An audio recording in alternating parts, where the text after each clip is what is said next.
Баршаңызға қайырлы күн қыздар, каналыма қош келдіңіздер. Сіздермен Жолдыз. Бүгін каналымызда қазіргі кезде хит болып жатқан осындай тары талқан пирогын жасайтын боламыз. Өте оңай жасалуы, творожный сырсыз осындай дәмді етіп жасаймыз. Бізге керегі тарыны жақсылап жуып алғаннан кейін қайнап тұрған ыстық сүтке 15-20 минуттай бұқтырып қоямыз. Тарымыз бұқтырылып дайын болғанша талқанға 2 ас қасық қант салып араластырып аламыз. Бұл бізде қамыр болады.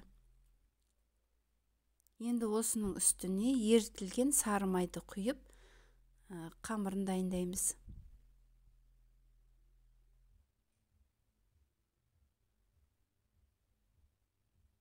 Сары майды құйып алдық. Енді осыны араластырып, өзінің формасын ұстай алатындай етіп араластырып аламыз.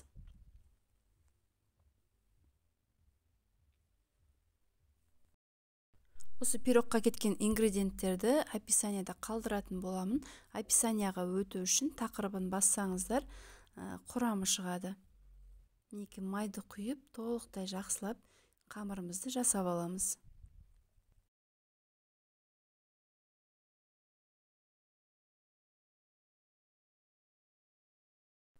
Мінекей тары мен майымызды араластырғанда осындай өзінің формасын ұстайтындай болып шығады. Енді осыны біз формамызға салуымыз керек. Форманың диаметрі менде 22, жарты бөлігін осылай астына төсеп, және екінші бөлігін жан-жағына бортик жасап, пирогтың формасын келтіріп аламыз.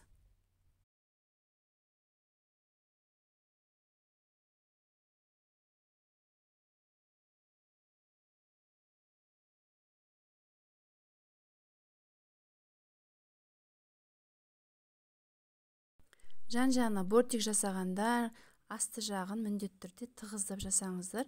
Бұл кейін пирогымызды кескен кезде үгітіліп сынбас үшін. Осындай стақанның көмегімен де осылай нығыздап, тығыздап формасын жасап аламыз. Пирогтың салмасын құятын формамыз дайын. Енді бізге керегі 500 грамм қаймақ. Қаймақтың майлығы маңызды емес. Менде 20%. Енді осының үстіне 100 грамм қант саламыз. 3 жұмыртқа.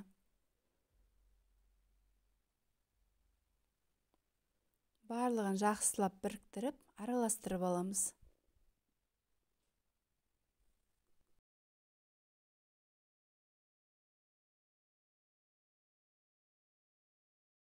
Мінекей массамыз осындай сұйық болып шығады. Енді осыған жаңағы бұқтырып қойған тарымызды салып, тағы да бір араластырып, осы кезде духовкаларыңызды қыздырып қойыңыздар 160 градуста.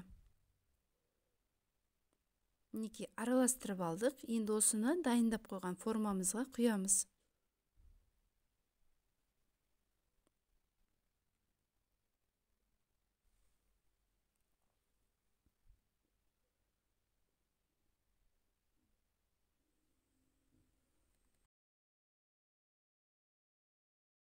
Пирогтың салмасын құйып, қызып тұрған духовкада 160 градуста 1,5 сағаттай пісіріп аламыз.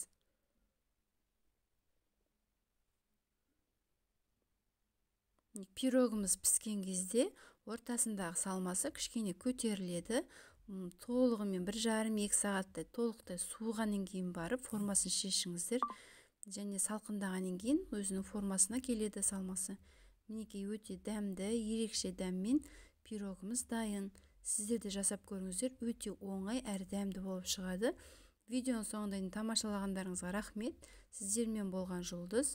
Сау болыңыздар. Менің каналыма тіркелуді ұмытпаңыздар.